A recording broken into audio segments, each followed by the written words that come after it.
প্রিয় দর্শক আসসালামু আলাইকুম এবং অনন্ত শুভকামনা সবার জন্য।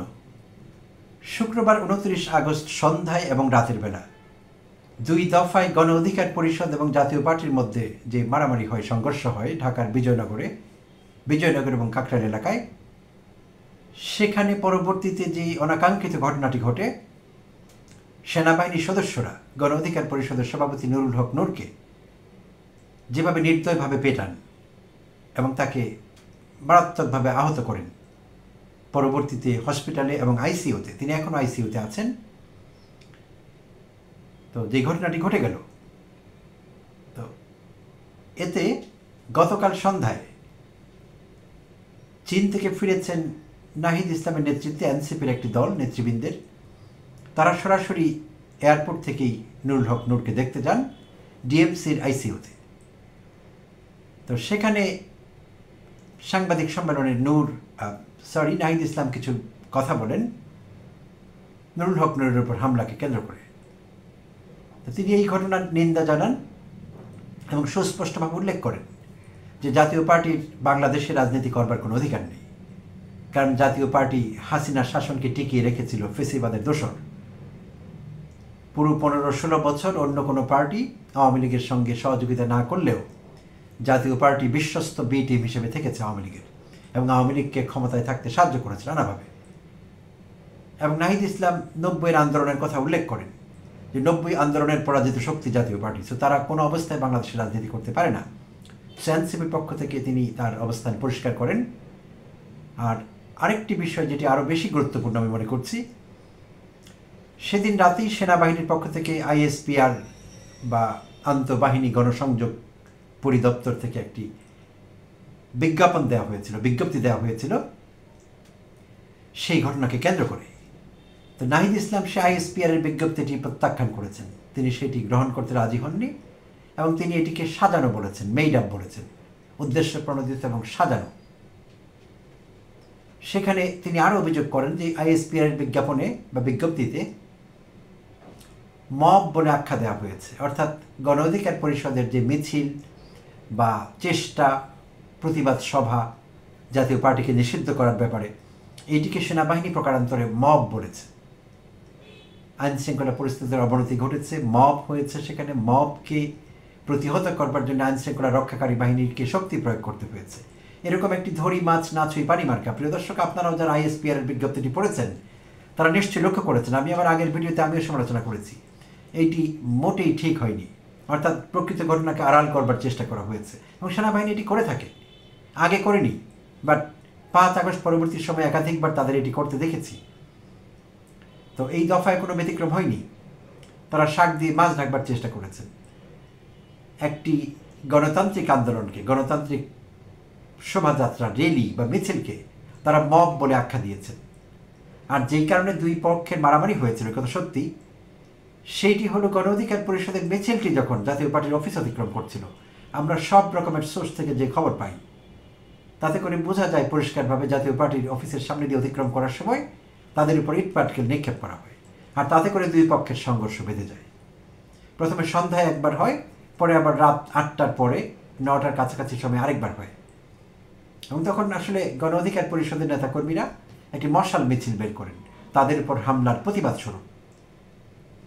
তো তখন পরিস্থিতির অবনতি হয়, এক পর্যায়ে দুপক্ষ এক পক্ষ আরেক পক্ষকে ইট পাটকেল ছোড়াছুড়ি করে, এটি সত্যি। আর একটি পর্যায়ে সেই বিষয়টি কিছুটা স্তিমিত হয়ে আসে বা থেমে যায়, আর নুরুল হক নূর সহ রাশেদ খান এবং অন্যেরা তাদের পার্টি অফিসের সামনে তারা একটি প্রেস মিট করবার জন্য, সাংবাদিকদের সঙ্গে কথা বলবার জন্য তৈরি হচ্ছিলেন এবং একেবারে বিনা উস্কানিতে, এবং তারা ছিলেন নিরস্ত্র, অপ্রস্তুত। সেই অবস্থায় তাদের উপর হামলে পড়ে সেনাবাহিনীর কিছু সদস্য এবং সেনাবাহিনীর সদস্যদের আঘাতেই নূর রক্তাক্ত হন, তার নাক ফেটে যায়, তার মাথা ফেটে যায়, তিনি শরীরের অন্যান্য জায়গায় আঘাতপ্রাপ্ত হন এবং এক পর্যায়ে তাকে আইসিইউতে তার স্থান হয় এবং তার জীবন সংশয় তৈরি হয়। পুরো দেশ আশঙ্কায় ছিল যে নুরুল হক নূরের কিছু হয়ে যায় কিনা। তো লাকিলি আজ এই অপরাহ্ন অবধি যে খবর পাওয়া গিয়েছে তাতে করে বোঝা গেল যে তিনি এখন শঙ্কামুক্ত। তাকে ঢাকা মেডিকেল কলেজের আইসিইউ বিভাগ থেকে, আইসিইউ ডিপার্টমেন্ট থেকে তাকে কেবিনে স্থানান্তর করবার একটি পরিকল্পনা চলছে। তো এটি একটি নিঃসন্দেহে ভালো খবর। তো নাহিদ ইসলাম সেই জন্যই বলেছেন যে প্রকৃত ঘটনাকে আড়াল করা হয়েছে আইএসপিআর বিজ্ঞাপনে, তাই তিনি সেটি ডাউনরাইট প্রত্যাখ্যান করেছেন এবং তিনি সেনাবাহিনীর কাছে অ্যাপোলজি আশা করেছেন যে সেনাবাহিনীর দরকার ছিল একটি অ্যাপোলজি দেওয়া, যে আমরা দুঃখ প্রকাশ করছি যে ঘটনা ঘটেছে সেটি অনাকাঙ্ক্ষিত। একটি রাজনৈতিক দলের জুলাই অভ্যুত্থানের অন্যতম স্টেক হোল্ডার নুরুল হক নূর, প্রাণপুরুষদের একজন, এরকম একজন প্রমিনেন্ট ফিগারকে, নোন ফিগারকে যেভাবে পেটানো হয়েছে, এখানে ভুলের কোনো অবকাশ নেই, এটি ইচ্ছাকৃতভাবে করা হয়েছে। তো যে কোনো পরিস্থিতিতে সেনাবাহিনীর পক্ষ থেকে, সেনা সদরের পক্ষ থেকে একটি অ্যাপোলজি দেওয়া দরকার ছিল। নাহিদ ইসলাম এই বিষয়টির উপর গুরুত্ব আরোপ করেছেন। আর তিনি আরও বলেছেন, যদিও এই অভিযোগটি অন্যরাও করেছে, মিডিয়াতেও এসেছে, অফলাইন অনলাইন মিডিয়ায়, সেই অভিযোগটি ছিল এই হামলার ইমিডিয়েট আগে একজন সেনা কর্মকর্তা, কোনো সূত্রে উল্লেখ করেছে ব্রিগেডিয়ার জেনারেল শামস মোহাম্মদ মামুন। তো এরকম কোনো কর্মকর্তা নাহিদ ইসলামকে, নুরুল হক নূরকে ফোন করেছিলেন জাতীয় পার্টি এবং জিএম কাদের সম্পর্কে কোনো উচ্চবাচ্য না করতে এবং তাদের বিষয়ে কোনো মিছিল মিটিং এইসব না করতে। তাকে হুমকি দেওয়া হয়েছিল। নাহিদ ইসলাম প্রত্যাখ্যান করেছিলেন। আমি দুঃখিত, আমি বারবার নাহিদ ইসলামের নামটি বলে ফেলছি, নুরুল হক নূর সেটি প্রত্যাখ্যান করেছেন এবং তিনি বলেছেন যে এটি কোনো অবস্থায় সম্ভব না। ফেসিবাদের দোসর এবং ফেসিবাদী যারা, তাদের বিরুদ্ধে আমাদের আন্দোলন আগেও যেমন ছিল ভবিষ্যতে তেমনি জারি থাকবে, এটি কোনো অবস্থায় বন্ধ হবে না। তখন তাকে টেলিফোনে হুমকি দেওয়া হয় পরিণতির জন্য তৈরি থাকার জন্য, এবং এর ইমিডিয়েট পরেই কিন্তু তার উপর হামলাটি হয়। তো এই অভিযোগটি নাহিদ ইসলামও করলেন, আরও বিভিন্ন মাধ্যম সেটি উল্লেখ করেছে, গণমাধ্যম, ইউটিউব চ্যানেল, আরও বিভিন্ন আমি নিউজ পেপার দেখেছি। তো এটি একটি গুরুতর অভিযোগ। একটি হলো যে সেনাবাহিনী মাঠে আছে এখন ম্যাজিস্ট্রেসি পাওয়ার নিয়ে, যদিও তারা কোনো কাজই করেনি, তাদের দৃশ্যমান কোনো কাজ আমরা দেখিনি। অপরাধ প্রবণতা কমেনি, বরং বেড়েছে। চাঁদাবাজরা ভয় পায়নি, দুর্বৃত্তরা ভয় পায়নি, দখলদার হুমকিদাতারা আগের মতোই কাজ করে যাচ্ছে, অথচ অ্যাট দ্য সেম টাইম সেনাবাহিনী ম্যাজিস্ট্রেসি পাওয়ার নিয়ে মাঠে আছে। তো তাদেরকে আমরা আগে তৎপর না দেখলেও এই ইস্যুতে বেশ তৎপর দেখলাম। তো যদি এমনও হতো যে কেউ ফোন করেনি, সেনাবাহিনী নিজের থেকে এটি করেছে, তারা ভুল করেছে। হ্যাঁ, বাহিনীগুলো অনেক সময় কোনো পরিস্থিতি শান্ত করতে গেলে তারা এক্সেসিভ ফোর্স অ্যাপ্লাই করে, অতিরিক্ত শক্তি প্রয়োগ করে, এবং যেটি অনেক সময় হয়ে থাকে ডিসপ্রপোর্শনেট, সমানুপাতিক হয় না, অসমানুপাতিক শক্তি প্রয়োগ করে। তো যদি এরকম হতো যে কোনো মহলের ইন্ধন না, কেউ ফোন করেনি, তাহলে একটি বিষয় ছিল। যেহেতু এরকম গুরুতর একটি অভিযোগ উঠেছে যে সেনাবাহিনীর একজন ঊর্ধ্বতন কর্মকর্তা, তারপর ব্রিগেডিয়ার জেনারেল, তিনি তাকে হুমকি দিয়েছেন, এটি ভয়াবহ কথা। সেনা সদরের দরকার ছিল, আইএসপিআর এর দরকার ছিল আরেকটি বিজ্ঞাপন দেয়া। হয় তারা এই দাবিটিকে, যে কথাটি উঠেছে, এই কথাটিকে তারা প্রতিবাদ করতে পারতেন, এই কথার তারা বলতে পারতেন যে এটি একদম বাজে কথা, আমাদের সেনাবাহিনীর কোনো কর্মকর্তা কাউকে ফোন করেনি, আমরা চ্যালেঞ্জ করছি এবং কেউ চাইনি প্রমাণ করুক। আইএসপিআর এর পক্ষ থেকে আমরা এরকম একটি বিজ্ঞপ্তি আশা করেছিলাম, কিন্তু সেই বিজ্ঞপ্তি কিন্তু আসেনি। আর যেহেতু আসেনি, তাই জনমনে এখন প্রশ্ন দেখা দিয়েছে, তাহলে যেই কথাটি উঠেছে, একজন সেনা কর্মকর্তা ফোন করে হুমকি দিয়েছিলেন, তাহলে সেইটি হয়তো বা সত্যি। তাহলে এখন যেহেতু সেনা সদর চুপ করে আছে, আইএসপিআর থেকে আর কোনো বিজ্ঞপ্তি দেওয়া হচ্ছে না, তাহলে আমরা ধরে নিব যে তাদের মধ্যে কোনো ঝামেলা আছে এবং সত্যি সত্যি কোনো আর্মি অফিসার তাকে ফোন করে হুমকি দিয়েছিলেন জিএম কাদের এবং জাতীয় পার্টি বিষয়ে কোনো উচ্চবাচ্য না করতে। যদি নাই হবে, তাহলে এরকম একটি গুরুতর অভিযোগ নিয়ে তারা ঘুমাচ্ছেন কি করে? একটি প্রতিবাদ তাদের পক্ষ থেকে আসেনি কেন? যে কেউ এই প্রশ্নটি করবে, এটি একটি লজিক্যাল প্রশ্ন, করতেই হবে। তো আমরা এখনো আশা করব, এখনো দেরি হয়ে যায়নি। আইএসপিআর চাইলে তাদের অবস্থান পরিষ্কার করতে পারে, তারা পরিষ্কার করতে পারে আদৌ কোনো সেনা কর্মকর্তা ফোন দিয়েছিলেন কিনা হুমকি দেওয়ার জন্য। যদি না দিয়ে থাকেন, তাহলে সেইটিও আমাদের জানাতে হবে। আর যদি দিয়ে থাকেন, তাহলে সেই বিষয়ে বক্তব্য আশা করছি আমরা, তাদের বিরুদ্ধে কোনো ব্যবস্থা নেওয়া হয়েছে কিনা। আর ব্যবস্থা নেওয়া আসলে হবে না যদি সেই বিষয়টি সত্যি হয়, তাহলে কোনো সেনা কর্মকর্তার সাহস হবে না সেনাবাহিনীর প্রধানের কনসার্ন ছাড়া এরকম একটি কাজ করতে, এবং সেখানে অন্যান্য গোয়েন্দা সংস্থাও জড়িত থাকবার পুরো সম্ভাবনা আছে।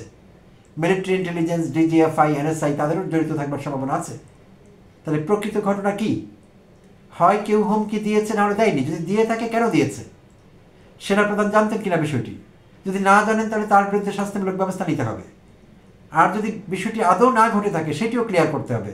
সেই ক্ষেত্রে তাদের একটি চ্যালেঞ্জ ছড়িয়ে দিতে হবে, যেমন কোনো ঘটনা ঘটেনি, আমাদের বিরুদ্ধে অপপ্রচার করা হচ্ছে। অতীতে তারা এটি করেছেন, যে সেনাবাহিনীর বিরুদ্ধে অপপ্রচার করা হচ্ছে। তো এইটি তারা এখন কিন্তু করছেন না।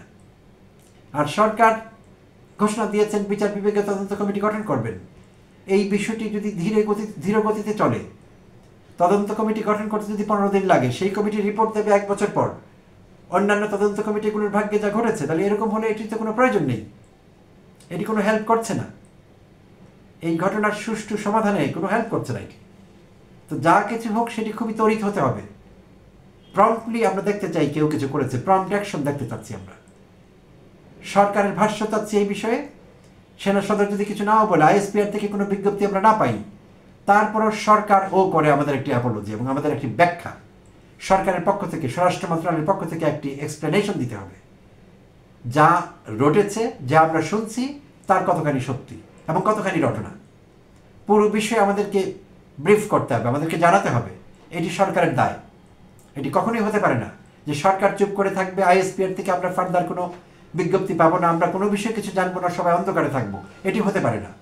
এটি হাসিনার আমলে হলে আমরা মেনে নিতাম। এখন অন্তর্বর্তীকালীন সরকারের আমলে অধ্যাপক ইউনূস যেই সরকারের প্রধান, আমরা এটি মেনে নিতে পারছি না, কোনো অবস্থাই না। তাই সব পক্ষ থেকে জনগণকে সজাগ রাখতে, জনগণকে ইনফর্ম করতে হবে, জনগণকে অবহিত রাখতে হবে কি হচ্ছে, কি হয়েছে, কার কতটুকু দায় এবং কি হচ্ছে, এবং সরকার এই বিষয়ে কি করছে। প্রতিনিয়ত আপডেটস চাই আমাদের এই বিষয়ে। এটি অত্যন্ত গুরুত্বপূর্ণ বিষয়, এটি কোনো ছোটখাটো বিষয় না। ধন্যবাদ সবাইকে, ভালো থাকবেন।